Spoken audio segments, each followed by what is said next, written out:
Olá, eu cumprimento a senhora, todas as senhoras e todos os senhores que me assistem. E farei alguma coisa um pouco incomum. Evitarei filosofar a respeito do Flusser, na verdade, apontar a filosofia do Flusser, mas a minha intenção, na verdade, é trazê-lo para perto de nós, para, junto conosco, comemorar os seus 101 anos. Bom, vou explicar uma coisa.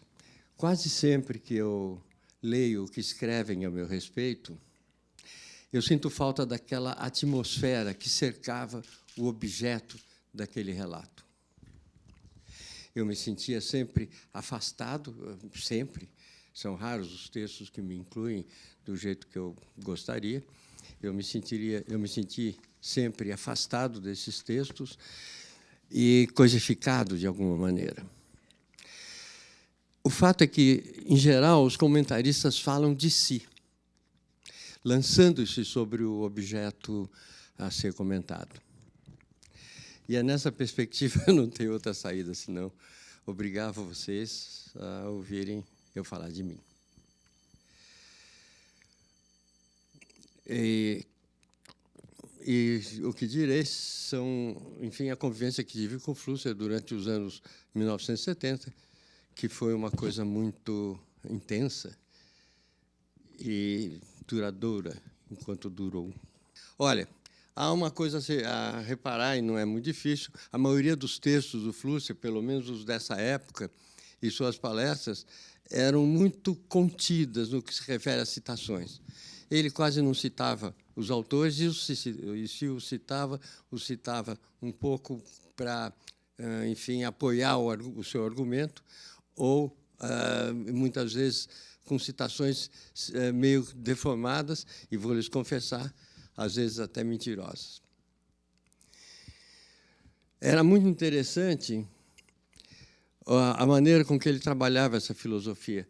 Muitas vezes, olha, uma coisa que me ocorre agora, eu frequentei a casa muito assiduamente, e eu não via livros lá. Tinha um escritório mais ou menos pequeno, com uma mesa, uma máquina de escrever meio tosca, e uma biblioteca que ocupava uma parede não muito grande, mas havia do lado um baú cheio de papel escrito.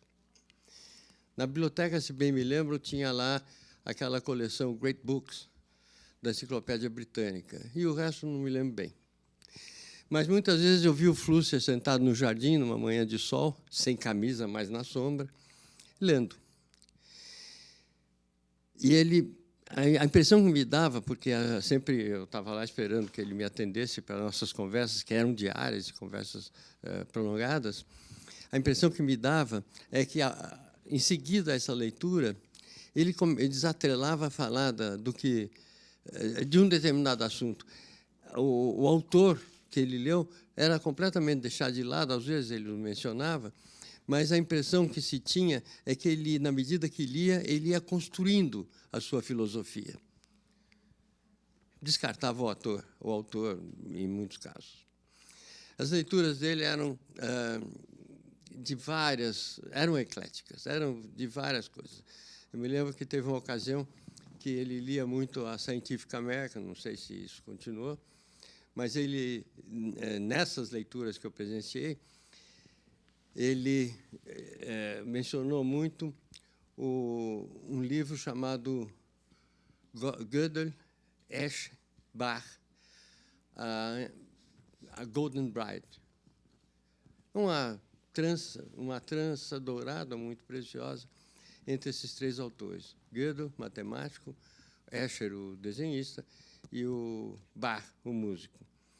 O livro é incrivelmente complexo, porque o autor fala dessa trama entre as posições, as construções em cada uma dessas áreas, citando personagens ora existentes e ora fictícios. E a coisa vai embora por aí. O Flusser ficou encantado com esse livro, mas ele não guardou para recuperar e para, enfim, anotar e coisas assim. Pelo contrário, ele me deu o livro imediatamente, levei, está lá em casa até hoje. Ele leu também, nessa ocasião, em função até de uma animação que ele tinha com relação à teoria dos jogos, ele leu O Jogo das Contas de Vidro, do Hermann Hesse, e falou muitas horas sobre isso, dia seguido. Mas ele lia outras coisas também, sempre diante do interesse que depois a gente vai identificando o conjunto que, enfim, nomeava esse interesse dele. Por exemplo, ele leu e relatou isso para mim com muito entusiasmo. Eu acabei lendo o livro, que é muito bom mesmo, do Ítalo Calvino, Il Visconti di Messato. É muito interessante. Imagina, e para o Flusser, então, isso foi um fenômeno. Imagina um sujeito que entra numa batalha, um visconde, e leva uma espadada que o divide ao meio. Metade boa e a outra metade tudo que ele tinha de ruim. E essas duas metades saem por aí e acabam se encontrando mais adiante, tendo que resolver problemas de patrimônio e familiar, aquela coisa do contato deles. É muito interessante, eu não vou contar o que era para vocês lerem, mas era muito interessante a decisão que o lado ruim toma em função das coisas práticas que tinham que ser feitas e as decisões que o lado bom toma em função das coisas práticas que tinham que ser feitas. Aliás, do Ítalo Calvino, ele leu uma outra coisa e comentou muito, que era Il Barone Rampante. O Barone Rampante, que é um sujeito, um barão, que resolveu subir numa árvore e lá ficou para o resto da vida, e andando, saindo ou pulando de uma árvore para outra, etc. Outro troço que interessou muito ao Flusser, enquanto, enfim, uma leitura na qual se pode, eu imagino, identificar-se com o personagem. Olha só, o Flusser caçoava muito de mim porque eu fazia aquelas coisas que eu aprendi na Universidade de São Paulo, que era de rabiscar livros, anotar frases e fazer fichas. Ele caçoava demais. Claro, ele tinha uma memória privilegiada, que me falta. Mas um dia eu o encontrei anotando trechos de um livro. Eu não sei qual era o autor, não cheguei a saber. E fiz eu a caçoada, né? E ele justificou, aliás, com muita ênfase, que ele não estava pensando no conteúdo, ele estava procurando entender quais as palavras e em que lugares essas palavras foram metidas para dar uma sonoridade na leitura que demonstrasse aquele trecho do pensamento do cara. Aí eu achei interessante. Eu acho que isso tem que ver também com o fato dele, quando escrevia seus artigos, ele escrevia em mais de uma língua, às vezes até em 3. Ele não traduzia, ele reescrevia. É uma prática que eu aprendi e é muito boa, porque você, por exemplo, se eu estou escrevendo uma coisa em português e depois reescrevo em inglês, eu mudo o texto em português, porque em inglês encontrei as palavras e os conceitos que se ajustam melhor enfim, ao meu discurso, né? Então, com relação às leituras, o Flusser, e essa minha experiência de estar junto, é mais ou menos essa coisa.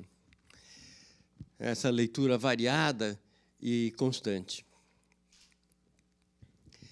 Aliás, é muito interessante um fato. Meu filho, que é filósofo, enfim, imagina, esse menino, aos cerca de 10 anos, um pouco mais ou um pouco menos, ele nos acompanhava em toda parte, com uma mochila cheia de caderno e canetas, e anotava tudo que era dito, ou muito do que era dito. E um dia ele disse ao Flusser que, quando eu crescer, eu vou para a faculdade para estudar isso daqui. E o Flusser disse a ele, leia Kant, a Crítica da Razão, uma das Críticas da Razão, não me lembro qual era. Talvez eu tenha anotado. Eu não sei. Enfim, leia Kant, uma linha por dia, todos os dias, e, no fim de um certo período, anote tudo que você leu e reflita a respeito. Essa é a ideia de leitura do Flusser. E depois tem uma outra coisa muito interessante. Uma vez, indo nessas reuniões que eu tinha, que eram diárias, já numa casa em que ele estava hospedado, era em São Paulo, na Rua Márcio Schiafarelli, eu o encontro no portão, era por volta das 4, 5 horas da tarde. Ele estava vindo do cinema. Ele tinha ido numa sessão assim depois do almoço, vinha com aquela bengala dele, parou no portão, não entramos, tão animado que ele estava com o filme que ele viu. O filme chamava-se Louco Selvaggio, daquele Paulo Caran, ou Caravan, Paulo Cavara, né, que é um diretor da década de 60.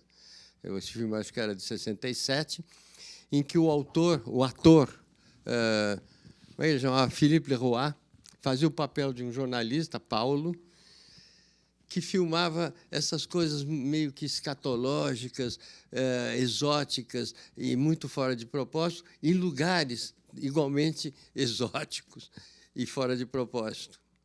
E, numa dessas filmagens, no meio de uma batalha intensa, ele foi ferido, caiu em sangue no chão, recusou ajuda e gritava para a equipe: continue filmando até o fim.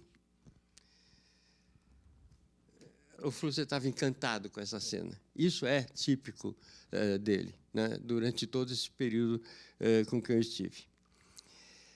E é muito interessante ele contar essas coisas com aquele jeito dele teatral, grandes gestos, um palavreado entusiasmado, com um sotaque também interessantíssimo.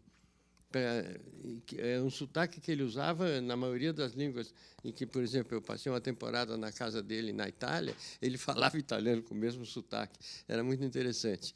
Ele, por exemplo, ele não falava quattro, ele falava quattro, coisa assim, só que de um jeito muito animado e tal. E o último assunto que relatamos muito, para continuar com esse relato da minha convivência com o Flusser, o último assunto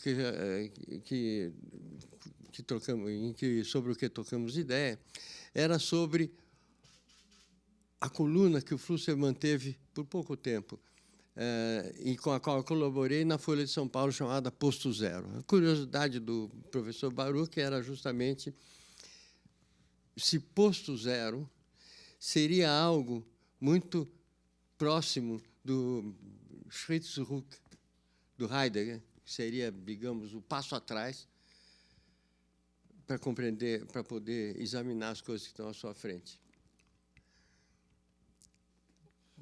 Sim, talvez. Inclusive, nessa época, na época em que fazíamos esse Posto Zero, eu colaborei com desenhos. Aliás, é bom contar essa história. Os desenhos que eu fazia não eram exatamente ilustração.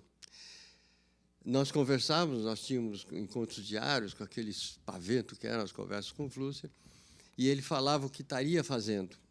Eu ia embora para o meu estúdio, e lá eu fazia alguns desenhos, e aí juntávamos o que ele escreveu, sem que eu tivesse lido, com os meus desenhos e entregávamos no jornal. Era interessante fazer assim. Aliás, foi nessa época que ele resolveu, em vista dos desenhos que eu fazia, eram muito abstratos, porque não tinham nada a ver com o assunto, ou tinha muito mais que ver com a animação em torno do assunto. Foi nessa época que ele me apresentou a Mira Schendel, que eu não conhecia, e de quem fiquei amigo. Mas, continuando essa história, essa colaboração na Folha de São Paulo não durou muito, não. Eu participei de umas 4 desses artigos. Mas, no dia que fomos entregar o 5º, aliás, era um troço ligado à ideia de ordem e progresso da nossa bandeira, eu fiquei num café, era na Rua 7 de Abril, se não me engano, fiquei num café sentado numa mesa enquanto ele subia na redação. O chefe de redação era Cláudio Abramo, para entregar a coluna. E ele desceu pouco depois, sentou na minha frente e me disse, num sopetão: estamos demitidos. Veja, o Flusser é um cara, eu já tinha assistido a ele uma vez, chutar um tabuleiro de xadrez, jogar tudo para o ar, porque o adversário tinha feito uma jogada melhor que a dele. E, nesse caso, não. Ele sentou-se na minha frente, não quebrou nenhum copo, não chutou cadeira, e estava empolgadíssimo com a forma com a qual fomos demitidos. Ele contou longa de teoria da comunicação entre a comunicação e a informação, a oposição entre comunicação e informação, como o Flusser rezava. Mas a outra em termos dessa ideia de olhar e de ponto de vista, o Flusser também desenvolveu, diante de mim, aliás, em preparando as aulas, que, enfim, a ideia de que, se você for examinar uma partícula muito minúscula, é necessário iluminá-la. E, ao iluminá-la, você muda o seu movimento de modo que não lhe resta nada a não ser fazer suposições. Claro, ele não me falou, né? Mas mais tarde eu percebi que isso daí era o argumento do Heidegger, quando ele apresentou o seu método de pesquisa tecnocientífica. Ele não mencionou Heidegger e ele chupou a coisa. Enfim, no bom sentido, pelo amor de Deus. Mas isso tudo tendo que ver com a ideia de posto zero, né? Agora vem uma coisa que eu acho interessante e que eu vou ler, que é o seguinte: a minha conclusão é uma conclusão odierna.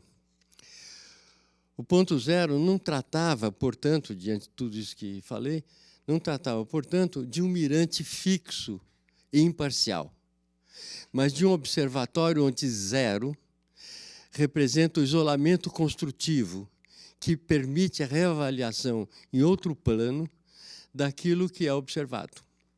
E posto é a coluna do jornal, propriamente dita, que é fixa no tempo e no espaço e que expõe, como se diz hoje, repercute a nova e particular formatação do fato observado.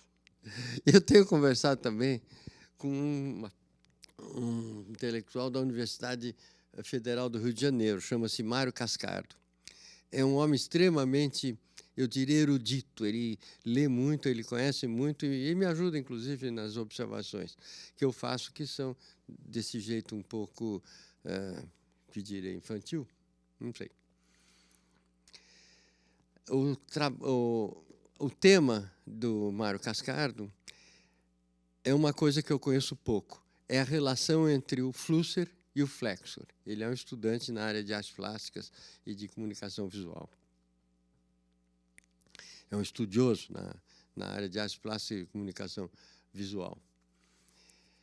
E ele me pergunta se essa relação entre os dois, que é uma relação muito intensa espiritualmente, não é aquela coisa ainda heideggeriana do Stimmung, essa relação provocada por uma atmosfera entre duas pessoas.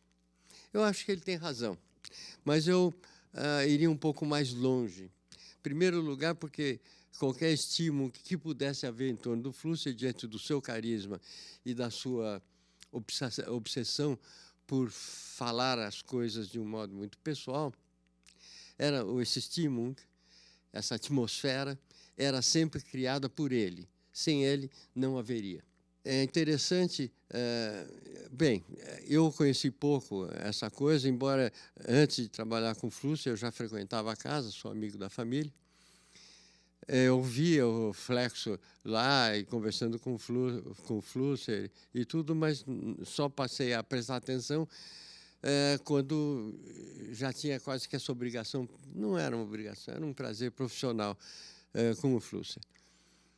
E o Flexor morreu logo em seguida, ou seja, esse nosso contato não era constante, porque nem sempre o Flexor aparecia, esse nosso contato durou, digamos, um ano e era muito esporádico.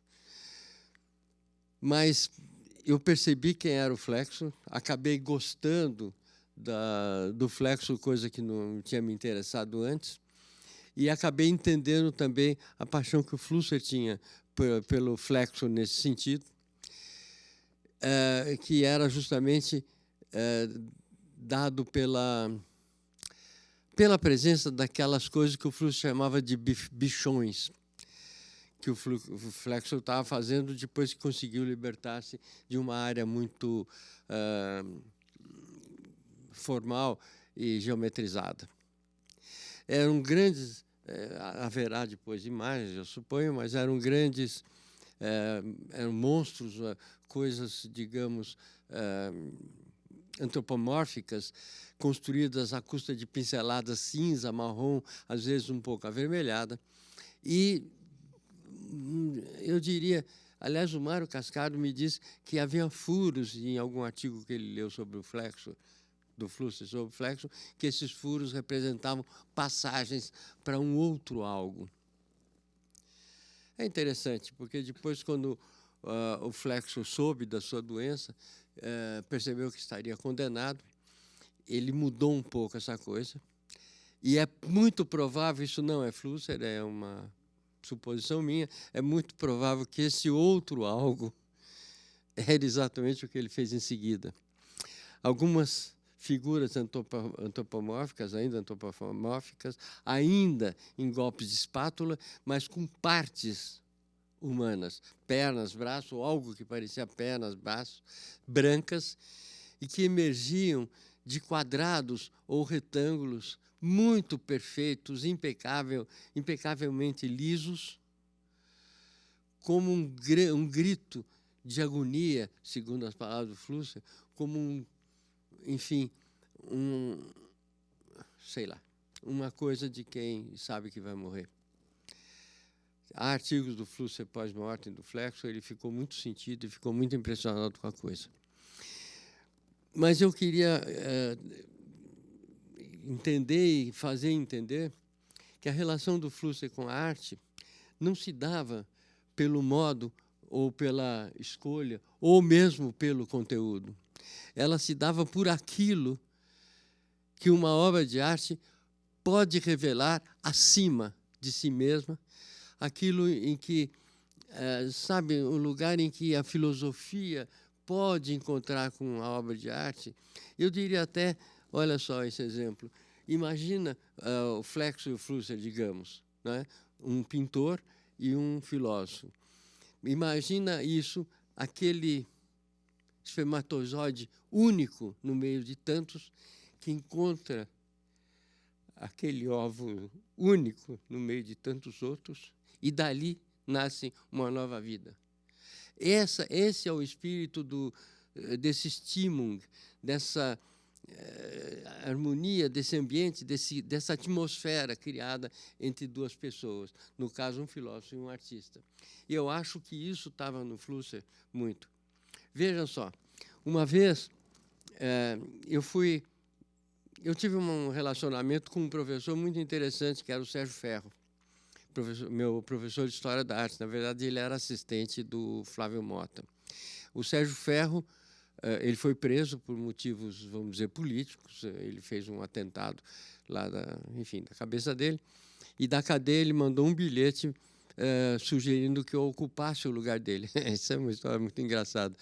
É uma história parecida com a minha com o Flusser também. Eu ainda não estava formado e já era professor titular e chefe de departamento, em substituição ao Sérgio Ferro. Mas olha só,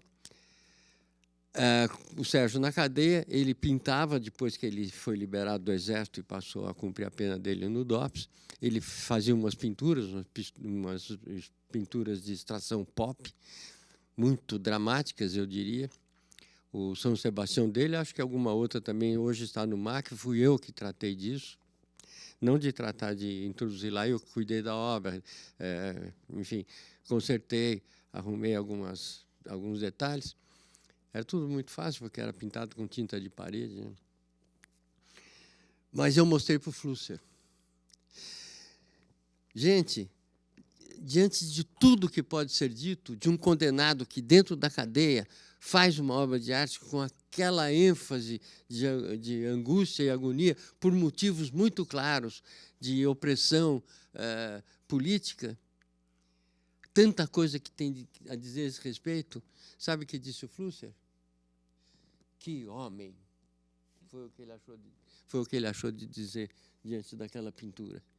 Percebam, ele não estava vendo aquela coisa que o circuito de arte recomenda, né? Que você enturme aqui e acolá pelo que você faz, pelo que você, o grupo que você atende. Veja, eu conto uma outra história, eu os ameacei que falaria de mim. Então, eu lhes conto essa passagem. Eu encontro com o Júlio Plaza, uma pessoa mais ou menos da área do que eu faço, essa coisa que a turma chama de nomes todos errados, né, de conceitualista ou experimentalista, isso tudo é uma bobagem. E encontro com o Júlio num gramado lá na Lapa, aquele morro que tem lá, tem um nome, não sei o quê, do pôr do sol. Encontro com o Júlio, por acaso, não nos víamos há muito tempo, e ele me pergunta: o que você anda fazendo? E eu digo: desenhando. Ele falou: desenhando? Sabe? Aí eu respondi para ele: é porque eu gosto de desenhar. Ah, bom! Percebam, essa coisa que permeia o circuito de arte, assim como um dia eu entrei no ateliê do Cássio Michelani e fui lá ver o que ele estava fazendo, umas pinturas monocromáticas e tal. E falei para ele: olha, vem aqui ver o que você está fazendo e tal. Sabe o que ele me disse? Mas é pintura. Como se eu não fosse apreciar um artista que pinta. Né? Então, essa é a idiosincrasia do circuito de arte. O Flusser não tinha nada disso. Né? Ele apoiava, assim como o Flexor, um pintor. Ele foi um pintor, digamos, tradicionalista, num certo sentido, cheio de espátulas, golpes de espátula, aquela coisa. E o Sérgio Ferro, ele conseguiu extrair também o âmago do que aquele cara tinha para fazer aquela pintura.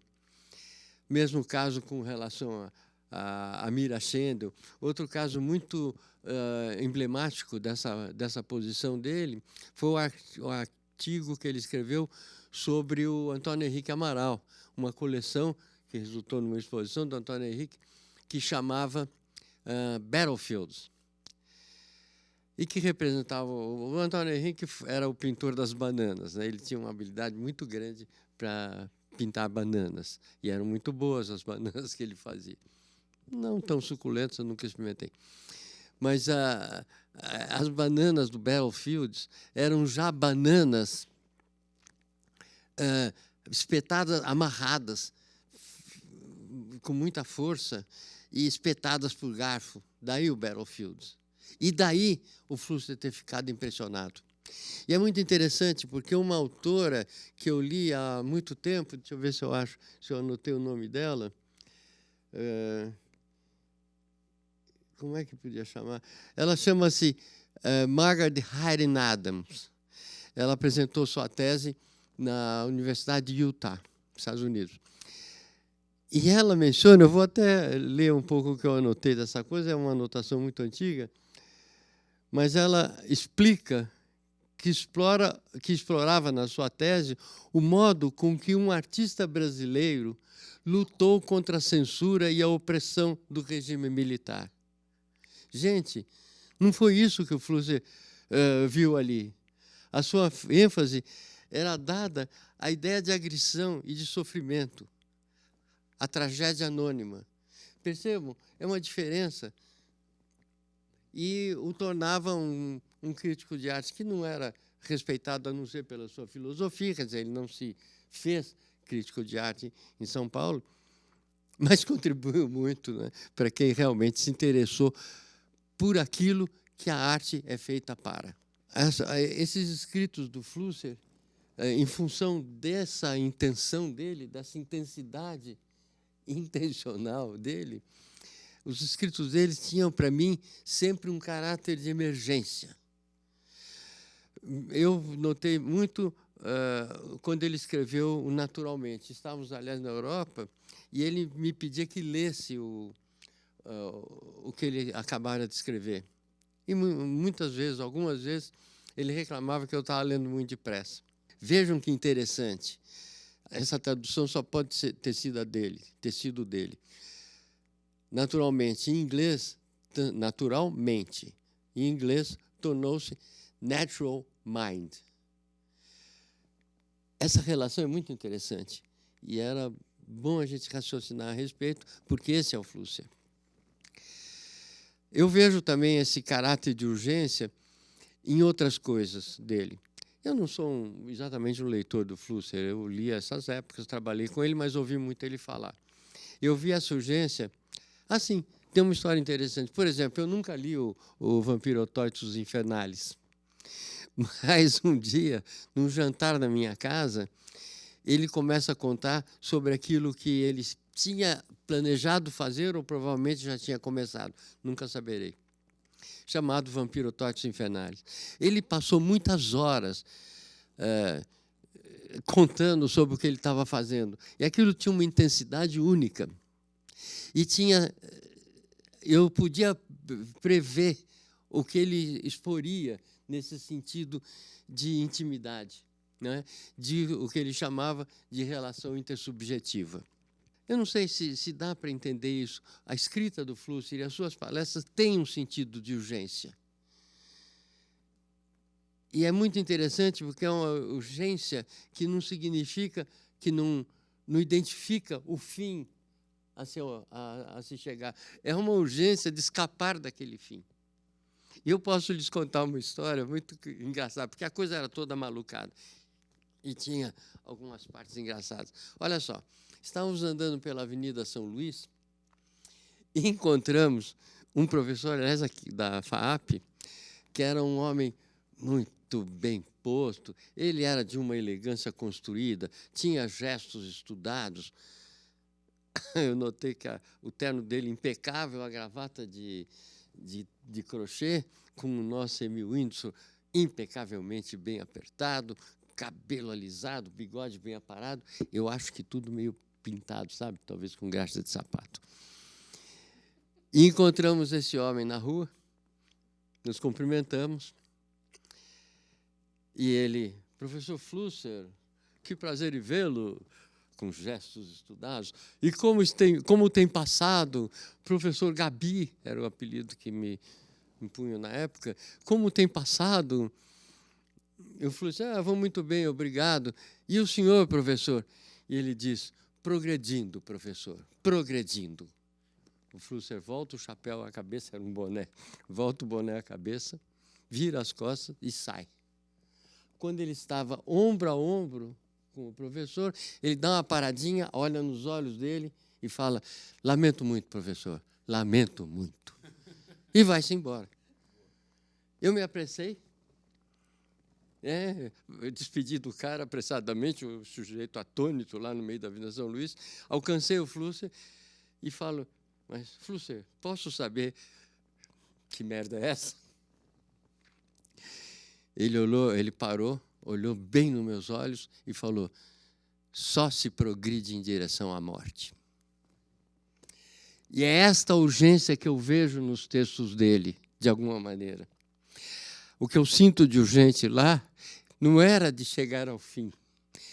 É como em Bach, construir uma fuga que repetisse aquele harmônico, mas num outro plano. Eu sinto isso. Eu percebi um pouco disso também no Bondelos, quando ele começa com essa... Dá para imaginar ele falando, para quem leu esse livro, quando ele fala do nosso hábito brasileiro de mencionar a todo momento a gente isso, a gente aquilo. O modo com que ele exagera esse a gente chega até a incomodar, né? A gente que usa esse troço, né? Ele fala de maneiras até inapropriadas, a gente isso, a gente aquilo, e comenta que o brasileiro usa essa palavra e até faz uma digressão sobre isso. Mas ali, muito mais do que o conteúdo do que ele está dizendo sobre esse hábito brasileiro, eu senti esta urgência de captar alguma coisa que está muito além do plano do conteúdo propriamente dito, né? Enfim, nessa passagem com esse professor, eu percebi uma coisa muito clara, ficou muito clara para mim. O Flusser não fazia filosofia. Ele era a filosofia. E a filosofia o convencia. Eu estou fazendo o gesto igual o Flusser. Convencia! Enfim, é uma coisa interessante. E é muito uma outra... Assim, eu diria o seguinte, que tudo isso, para ele, desculpem, para mim, assistindo o fluxo, não tratava sempre de uma passagem, esse estímulo, essa atmosfera que o Mário Cascardo menciona, ela era muito mais ligada, era ligada a algo que o Flusser falava, palavras que ele usava, de uma relação intersubjetiva. Essa relação intersubjetiva, como eu exemplifiquei agora, essa coisa do tal do espermatozoide, né? Há no outro, em todo o universo que o outro domina, algo que coincide com o que você domina, com todo o universo que você domina. E esse algo cria uma certa atmosfera dialógica entre ambos. Gente, isso não é uma questão exclusivamente de conteúdo. Essa relação intersubjetiva é algo que passa, é difícil dizer tudo isso, é algo que passa além do fato concreto. É algo que cria, na linguagem do Flusser, eu estou extraindo do que ele dizia, é algo que cria um modelo de vivência e não de conhecimento. E modelo de vivência é tarefa do artista. O Flusser, para mim, é um artista. Muito obrigado, Gabriel, pelo lindo depoimento. Isso que a gente queria mesmo ouvir de você. Não é? Quando você diz, não fui aluno do Flusser, o Flusser nos transformava todos em alunos. Não é? Então, você, como assistente, quer dizer, já começa não como aluno, mas como assistente, assistindo às aulas dele, não é? E percebendo essa estímulo, não é? Essa ambiência que ele criava. E a pesquisa atual que nós estamos desenvolvendo já há alguns anos no arquivo, não é? Chama a atenção para, justamente com base na correspondência, justamente para esse aspecto. Um Flusser que cria ambiências, não é? Ambiências para os seus leitores. Então, eu agradeço enormemente por você ter dado esta ênfase e esse depoimento, não é? Como testemunha desta ambiência que ele criava nas suas palestras, nas suas aulas, sobretudo nos debates. E eu queria fazer uma pequena pergunta. Nem sempre os ambientes são agradáveis ou confortáveis. Então, em geral, não são. Exatamente. Então, a ambiência com esse professor, com essa cena que você relata, não é? De bigode pintado, essa é uma imagem forte, não é? E que responde, estou progredindo. Não é? Ele criou, muitas vezes, em debates públicos, grandes debates com outros intelectuais, pensadores e artistas brasileiros, e, por isso, foi odiado, muitas vezes. Queria que você contasse um pouco sobre este ódio que ele despertava nas pessoas. Eu tenho também essa passagem. Eu insisto em dizer que eu tenho o Flusser como pai. É muito interessante, porque eu virei assistente do Flusser e meu filho, o filho dele, o Miguel, virou assistente do meu pai. Foi uma troca esquisita.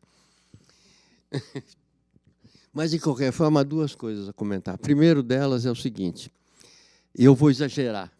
Por favor, não tomem ao pé da letra que eu vou falando, é apenas uma figura. Uma figura.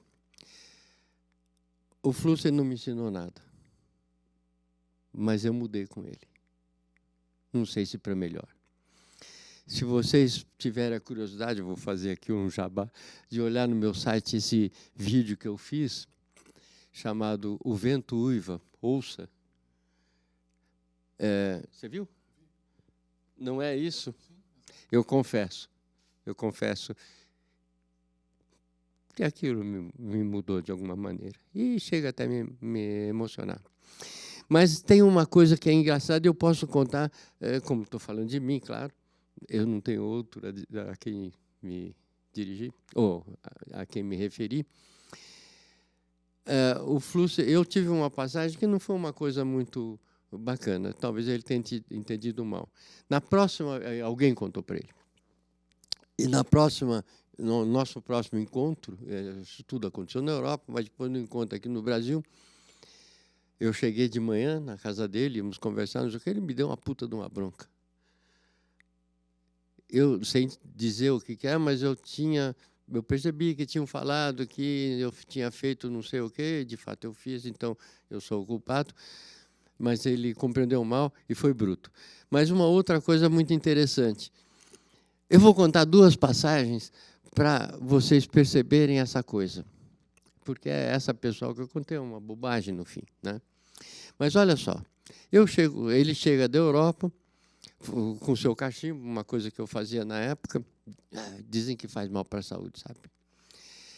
E aí o Flúcio fumava cachimbo porque estava proibido de fumar charuto, que ele tinha asma.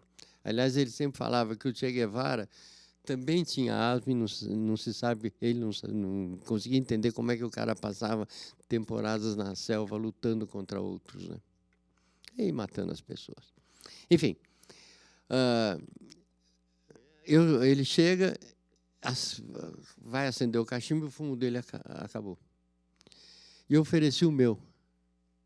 Ele jogou fora, jogou no chão. Essas coisas brasileiras, não sei o quê. Foi muito desagradável. Eu levantei e fui embora. Não era um fumo exatamente brasileiro, mas, enfim, era aquele que eu tinha comprado e que eu gostava. Mas teve uma outra passagem muito interessante, isso foi na minha casa, e eu não me lembro bem se foi na noite que ele contou sobre o vampirotóide infernal, foi num outro jantar. Depois, estávamos na sala conversando sobre esses vários assuntos, e chega de surpresa o Leon Ferrari. Não sei se vocês conhecem, e talvez pudesse para o público em geral mostrar alguma imagem um dia. O Leon Ferrari é tido como o artista anticristo. E o Leon Ferrari chegou para me dar um presente, justamente, que era uma gravura dele, daquelas que misturava Jesus Cristo crucificado, não me lembro bem qual era exatamente, mas era estilo Jesus Cristo crucificado num foguete no céu, escrito NASA, coisas assim que o Leon fazia. O Flúcio pegou, eu abri o pacote, agradeci muito e tal. O Leon, a gente era muito amigo, emocionado em me dar o presente, aquela coisa. E o Flúcio pegou aquilo, olhou, jogou no chão e falou: é o senhor que faz essas besteirinhas? O Leon levantou, foi-se embora. E foi muito desagradável. Daí eu chamei o Flúcio e falei: vou te levar para casa. Levei, ele estava num hotel ali atrás do Mofarrege. Sabe, sem dizer que também um dia brigou a ponto da minha enteada, menininha de entre 12 e 14 anos, saiu da sala, ficou chorando no quarto. Ele fazia coisas assim, né? Sempre com muita razão, mas com um certo exagero. E quando estamos falando, Stimmung, Heidegger, que ele impunha as conversas, nem sempre era agradável. Eu tenho várias histórias desse desconforto, mas eu não vou contar para não precisar mencionar os nomes das pessoas envolvidas, né? Eu falo de mim, como vocês sabem. E do Flúcio, claro. Eu queria falar um pouquinho sobre as línguas que perpassavam nas diferentes conversas que vocês tinham e que você participou. Por exemplo, o Flexor e o Flusser falavam em que língua? Não, eles falavam em português as poucas vezes que vi. Não era muito frequente. E qual é a sua experiência, tanto lá na varanda quanto nas aulas do Flusser, esse atravessar do discurso com línguas distintas? Conta um pouco essa... Não, Rubens, eu preciso esclarecer uma coisa. Em primeiro lugar, as pessoas confundem a varanda. O que se chama varanda, o Flúcio chamava a varanda, sim, de fato, era uma varanda anexa entre a sala de visita e o jardim da casa dele, Rua Salvador Mendonça, no Jardim Paulista, número 78. Mas a varanda, como dizem, era a reunião de um grupo muito especial, que se reunia às quintas-feiras, onde estava o Laffer, o Celso, estava o Alan, estava o Ismael, enfim, era um grupo grande de umas pessoas, ainda estudantes ou recém-formados, um pouco mais velhos que eu, 1 ou 2 anos mais velhos que eu. Eu nunca frequentei a tal varanda. E não sei se o Flexo terá frequentado. E esse grupo chamado varanda, as pessoas têm confundido muito, porque acho que o Flusser falou um dia, ele falava, né? A varanda, para ele, era o grupo das quintas-feiras. Ele tinha outros grupos.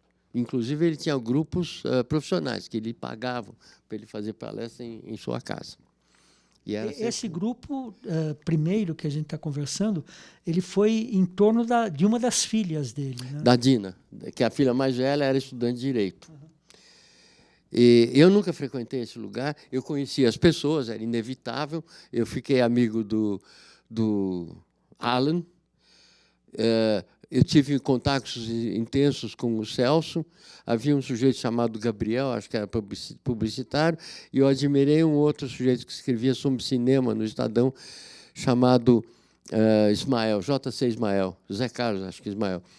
E eu fiquei amigo também do Mauro Chaves. O Mauro era meu companheirão, porque ele era um estrupício muito grande, desculpe estar dizendo assim, que Deus o tenha, mas era muito engraçado o relacionamento e a coisa, né? E as nossas conversas. Mas não era assim de um encontro construído. De modo que a varanda tem esse aspecto. E isso é muito mal compreendido, as pessoas generalizam. Não acredito que o Flexor tenha ido na varanda, e não sei se na varanda, que eu não frequentava este grupo, o Flusser mudava de língua. Não sei. Mas era muito interessante. Primeiro, eu falei há pouco, ele escrevia em mais de uma língua, isso foi muito útil, uma prática que eu comecei a usar e aconselho a vocês, porque uma língua instrui a outra. Eu uso muito o inglês, às vezes o francês e o português. E raramente o italiano, que eu morei na Itália, então é o que talvez eu domine melhor. Mas é muito interessante, porque uma língua modifica a outra. Esse negócio eu tenho a impressão que o Flusser usava essa ideia, embora eu nunca tive muito próximo das duas línguas que ele escrevia.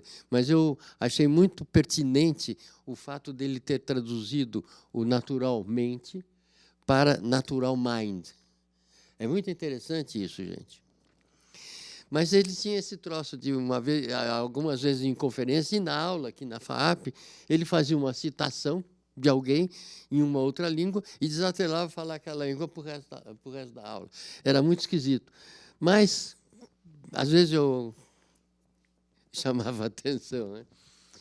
Mas era muito raro. Eu deixava, logo ele voltava e tal. Então, tem essa coisa. Tinha um detalhe muito interessante também, que quando eu passei uma temporada na casa dele, em Merano, na Itália, e ele se interessava muito pelo meu italiano, quando saíamos, ia em balcão conversar isso, aquilo, o dia que eu fui alugar um carro, e coisas assim, né? Ele sempre comentava do meu italiano, que era um italiano mais da casa, eu diria. Eu morei lá, eu estudei na Universidade de Florença, né? Mas italiano não é uma língua que eu uso muito. Eu acho que ela é muito perto do português.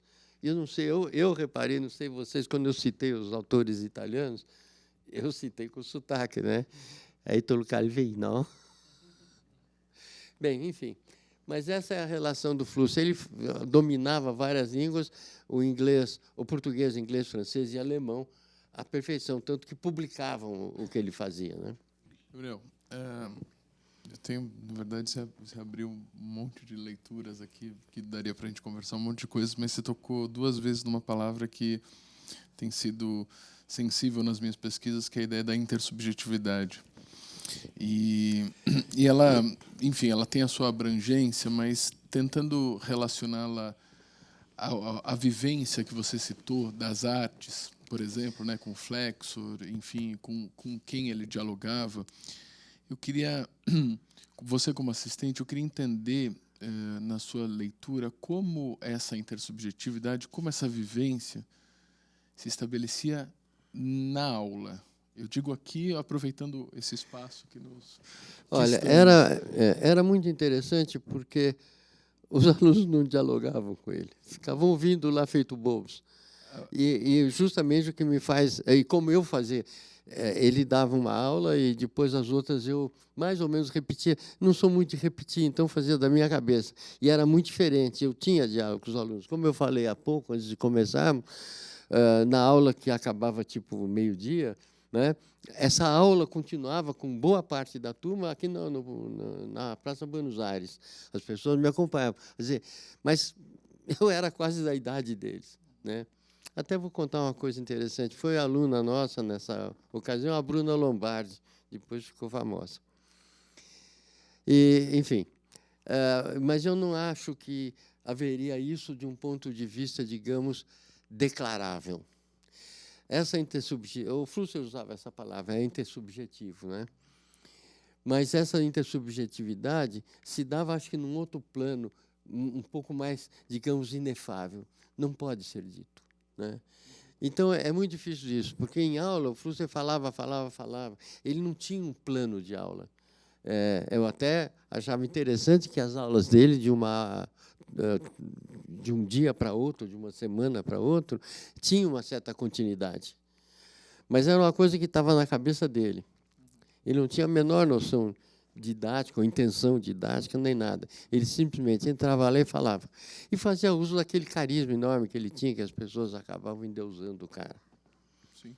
Não, é porque a palavra em si, a gente citava um pouco antes da sua fala, né?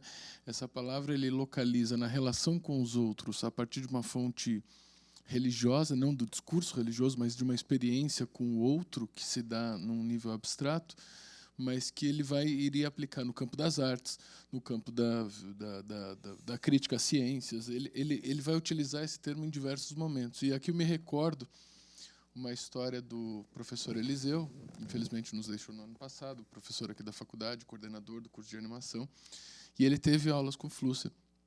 E eu lembro numa conversa com ele, eu falei, e aí, como que era, né?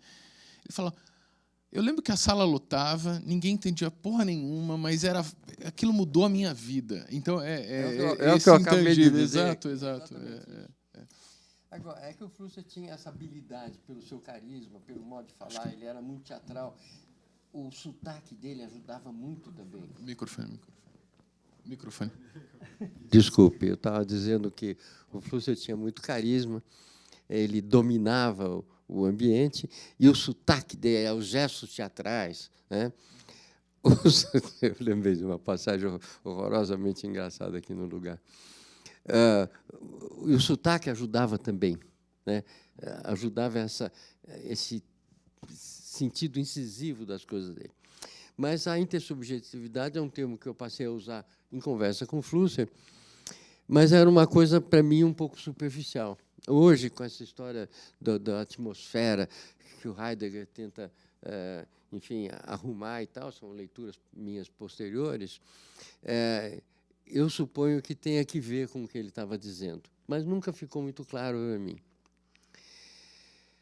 Mas havia sempre nele... Deixa eu contar uma outra coisa que talvez tenha que ver, e que é dessa ocasião. Olha só. Ele dividia, em parte do seu projeto de teoria da comunicação, ele imaginava, eu não me lembro se 3 ou 4, eu vou mencionando e a gente conta se eram 3 ou 4, ele imaginava essas quantidades de formas de comunicação. Por exemplo, a ciência comunica, ou em termos de comunicação, propõe modelos de conhecimento. A religião, modelos de fé. A arte, modelos de vivência. Acabei de mencionar isso no meu texto, né? Não, a política não era... A política, para ele, era um sinônimo de amor. Isso é muito interessante. E a coisa... Então, aqui eu passo adiante e conta. A coisa se dava no seguinte plano. Ele dizia que você, em contato com o outro, tem pouco a ver com isso, você tem algumas posições. Uma delas é desconhecer o outro, ou seja, coisificá-lo, desviar e passar. A outra delas é tentar entender o outro, ou seja, transformá-lo em objeto da sua observação. E a terceira era identificar-se com o outro, olhar o outro como se fosse um espelho. Isso chama-se amor. E a política tem algo que ver com isso, na minha opinião, não dele, na medida em que você se engaja nisso, né? Agora, eu tenho a impressão que a intersubjetividade, em que ele mencionou muitas vezes, tem algo que ver com isso daqui. Mas caberá você discernir, porque eu não sei.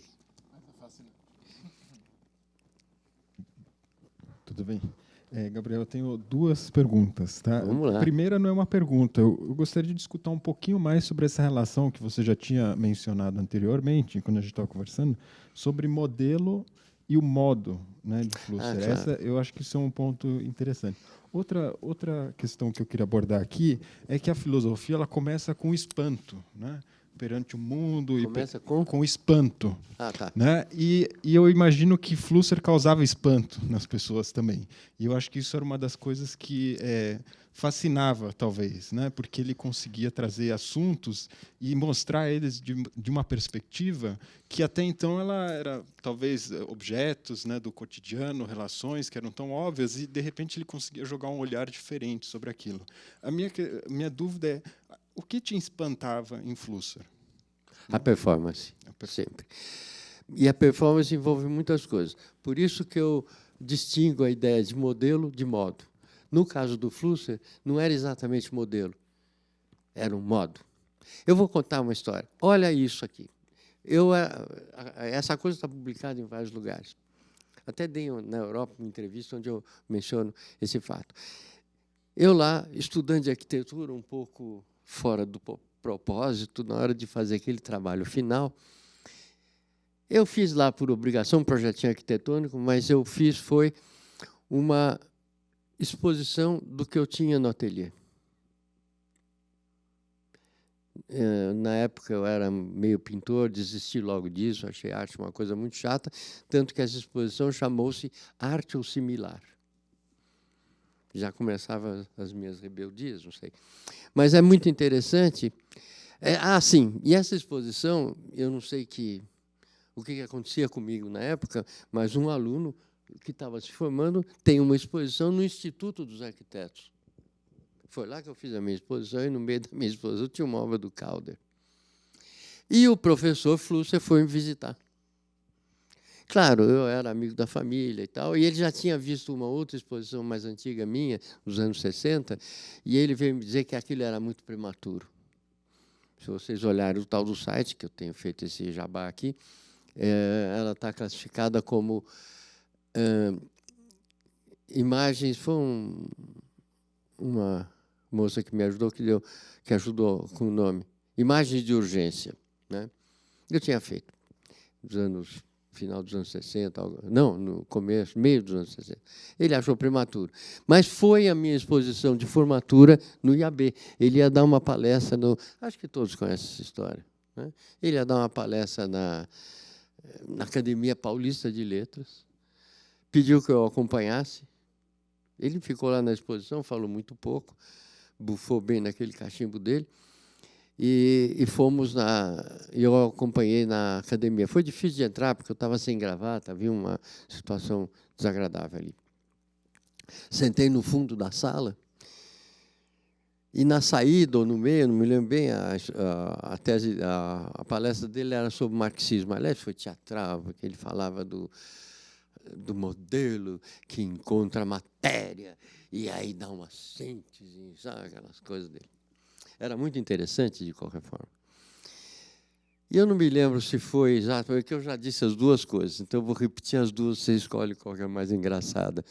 Que no meio dessa coisa ele fala assim, mas eu não sei nada desse assunto, quem entende é aquele moço sentado lá no fundo, e a quem eu convido agora para ser meu assistente. Foi mais ou menos isso.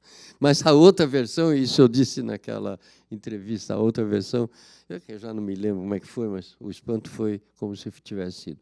A outra versão é que, na saída, ele me fala isso.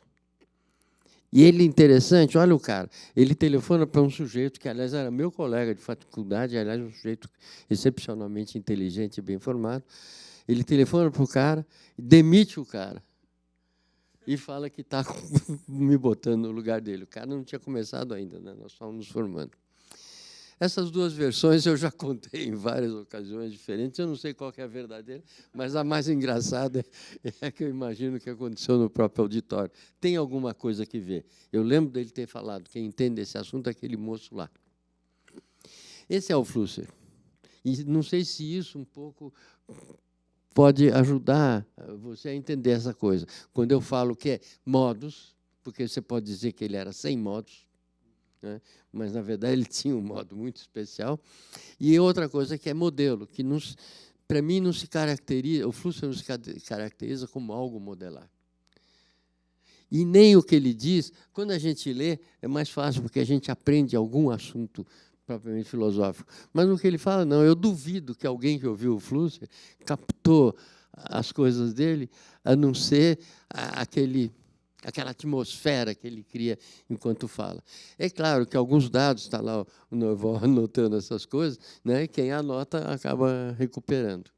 Gabriel, me lembrou um depoimento que a dona Edith deu, da última palestra que ele deu em Praga, justamente, antes da morte, na véspera da morte.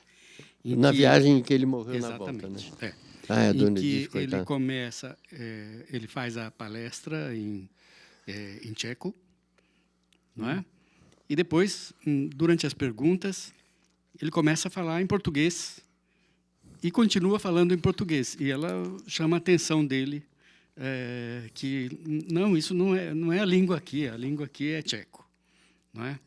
Então ele passava para o piloto automático e ninguém protestou, não é? Durante alguns minutos ele continuou falando em português e todo mundo continuou possivelmente entendendo por causa da teatralidade e da gestualidade, não é? Então, é verdade. Isso é o que eu acredito que tenha sido.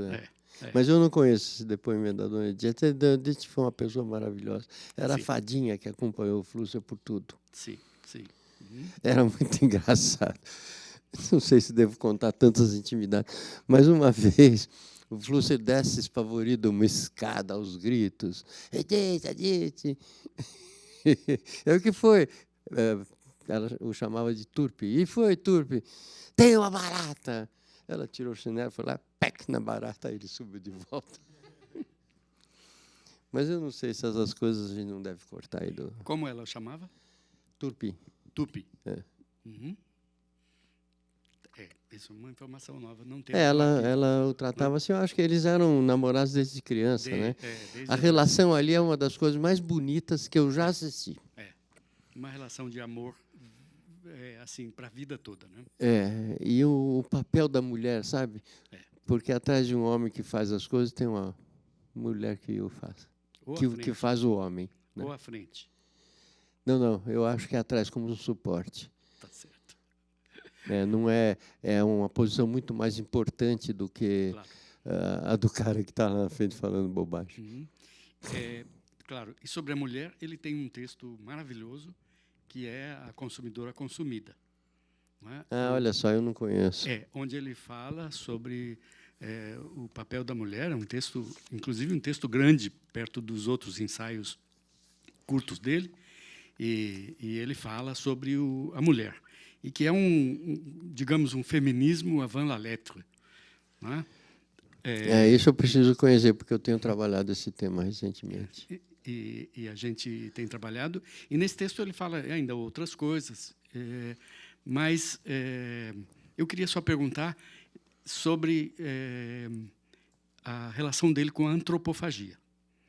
Se você tem alguma lembrança dele falar alguma coisa a respeito... Não me lembro. Do grande mito fundante, da grande narrativa fundante do Brasil, que é Randstaden. Não é? Olha só. Não, mas eu não me lembro dele ter mencionado essa coisa. Eu não me lembro dele ter mencionado sequer Oswald de Andrade ou Mário. Uhum. Não sei. Pode ser. Mas ele escreveu isso e publicou em alemão, depois publicou em português, que o maior filósofo brasileiro foi Oswald de Andrade. Oswald de Andrade. Porque tinha um jeito muito parecido com ele. Né? Oswald de Andrade lia a introdução do livro e achava que tinha entendido tudo. Exatamente, ele reconstruía. Ele gostava do pensamento. Uhum. O Flusser era um pouco mais profundo que o Oswaldo. Mas, certamente, ele tem razão. É a minha posição também.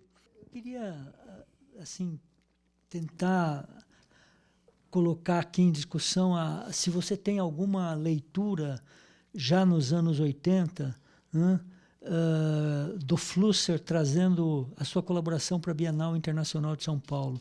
Quer dizer, ele é um dos pioneiros nessa relação de arte e tecnologia. Ele foi o pioneiro. E queria falar um pouco sobre isso, se você tem alguma lembrança, Não, eu participou posso de falar alguma bem. coisa. Eu era assistente do Flusser. O Flusser na Europa, o Titilo Matarazzo me chamava de secretário do Comitato Técnico. E era aquela coisa de ficar recebendo os telefonemas e as mensagens do Flusser e tal. Eu não me lembro. Essa foi a primeira Bienal que ele participou. Eu não sei se eram os anos 80, mas um ou dois. Final dos anos 70, início dos Final anos dos 70, 80. talvez ano... não sei. Mas, enfim. E, nessa ocasião, o Flusser estava super encantado com a ideia de arte e tecnologia. Vocês sabem disso. E ele acabou amealhando na Europa alguns artistas, que depois muitos deles se tornaram meus amigos. Eu vou tentar lembrar, eu não sei se o Hervé Fischer veio nessa época, mas o Fred Forest veio, ficou meu amigo, hospedado na minha casa, me deixou 200 e tantos dólares de conta de telefone. Quem estava? O Jean Ott, de quem eu gostei muito, depois passei uma temporada na casa dele na Suíça, ele morreu recentemente, há poucos anos. Geraldo Minkoff, interessante, porque o Flusser era encantado pela esposa do Minkoff, Muriel Olsen, mulher lindíssima. Mas ela não, também artista, ela não veio. O Minkoff veio. Sim, e um fantástico chamado Alexandre Bonnier.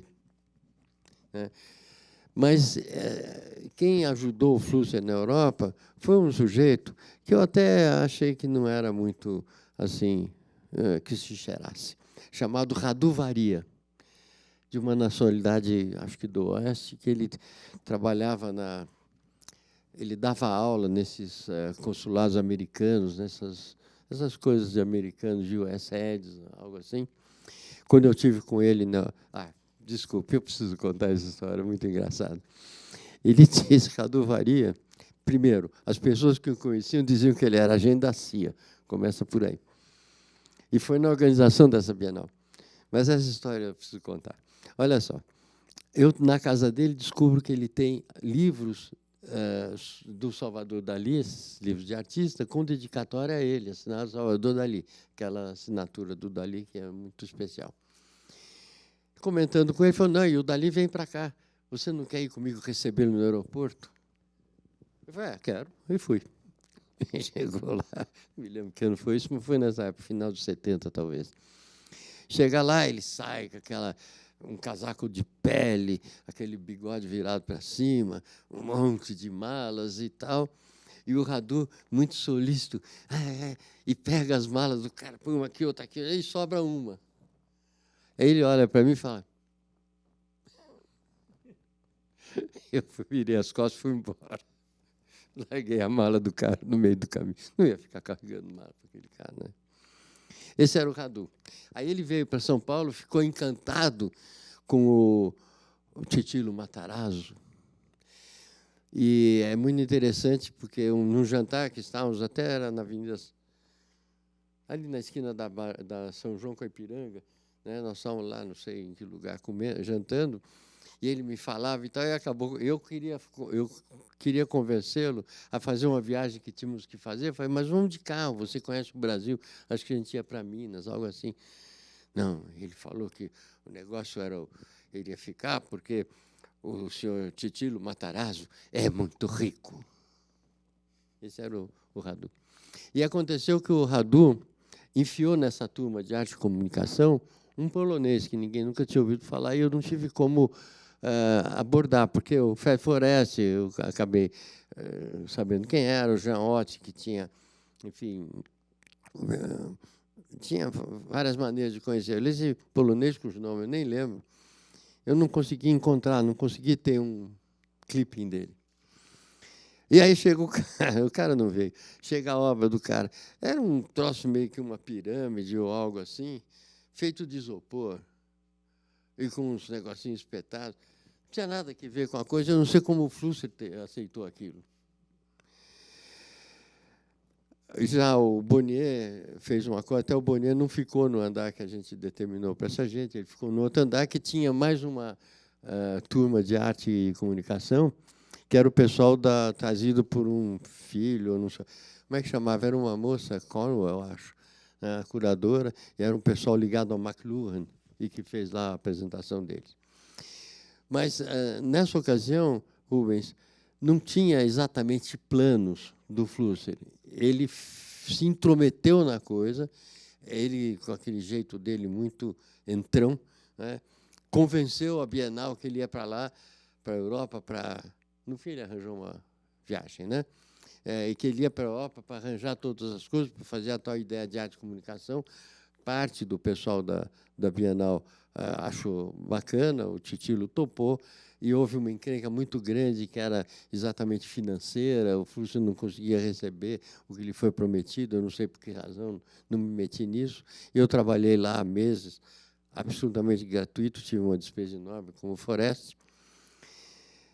E ele só começou a fazer, eu acho que ele só começou a fazer planos para a Bienal bem depois, né, em que ele estabeleceu algumas regras, um conjunto de coisas, inclusive didáticas, mas isso eu desconhecia, eu já não estava mais tão próximo. É porque em 76, essa Bienal foi em 76. 70, anos 70. Ele deu um curso aqui na FAAP, que eu era aluno, eu assisti, e nós fizemos uma performance com o Fred Forest. O Fred, qual era, hein? Nós saímos da Praça da República, aquele negócio dos cartazes brancos, e andamos lá para a Avenida São Luís, olha, etc. Isso é tudo muito engraçado. Tem muito que ver também com esse artigo dessa senhora Adam, que eu mencionei, né, que o período militar no Brasil, eu não me lembro do Flusser ter passado por isso, ou ter sido, eu não soube, pelo menos. Mas esse pessoal se impressiona muito com esse período militar. Eu sou muito assediado por esses historiadores estrangeiros, querendo saber o que eu fazia, o que era, se eu fui preso, se eu não fui. Claro, fui preso, mas não por causa do que eu fazia, por causa que eu fiz merda mesmo, né? E essa passeata do Fred Forest virou na Europa como um troço. Numa Bienal que eu participei, né, em Paris, tinha lá os cartazes dessa passeata. E que ele foi preso. Ele foi preso porque ele fez um troço ilegal, só isso, né? E que eu fui reprimido pelo Hervé Fichet porque estava distribuindo folhetos do meu curso na rua. O Hervé viu e ficou louco. Você quer que feche a minha escola? Você vai ser preso? Não pode, porque eu não tinha autorização para isso. Mas tem uma passagem que é interessante. Nós estávamos almoçando num restaurante no alto lá dos Dolomitas, na época que eu passei na casa dele, em Merano, e entram 2 militares no restaurante. Eu levei um bruto susto. E o Flusser falou, calma, calma, esses estão aqui para te proteger. Mas parece que o Alan, se não me engano, o Alan contou para alguém, para quem foi? Será que para o Mário, talvez, o Cascado, que o dia que chegaram uns policiais, o Flusser assustou-se. Sim, era o Alan. Estava dando uma carona para o Flusser. O Flusser não guiava, então precisava da gente. E uns policiais pararam o carro. Diz que o Flusser ficou pálido. E ficou muito aliviado quando soube que eles eram amigáveis. Essa é uma história que o Alan contou, eu não conhecia, contou agora para o Mário Cascaro. Mas quando eu viajava com o Flusser, sobretudo na Dutra, ele costumava parar numa lojinha dessas de beira da estrada, da Ovo Maltine. E fazia questão de tomar o Ovo Maltine. Sabe por quê? Porque é científico. Ótimo. Muito obrigado, Gabriel, né, por esse depoimento tão vivo, recriador das atmosferas flusserianas. E nós agradecemos muito pela generosidade de você estar aqui com a gente e oferecer para todos os participantes do Congresso dos 101 anos de Flusser, como um presente para todos aqueles que se interessam por esta figura tão peculiar. Né? Obrigado, Gabriel. Agradeço à FAAP por nos oferecer esse espaço e rememorar a imagem de um brasileiro. Né? Ele se apresentava no mundo afora como brasileiro. Ele era um brasileiro. Ele era um brasileiro. Tanto que você menciona a coisa da Edith, né, que ele começou a falar em português, Exato. estando na sua terra natal. Praga, não é? Obrigado, Gabriel. Não, eu que agradeço a oportunidade, depois não é generosidade minha nenhuma, é do meu interesse estar aqui presente com vocês e fazer os meus, enfim, esses meus assuntos. De qualquer forma, foi bom estar aqui e foi bom conhecer os novos amigos, espero que se tornem amigos, e os antigos, Norval e Rubens. E meu adeus a todos os senhores e a todas as senhoras que me acompanharam.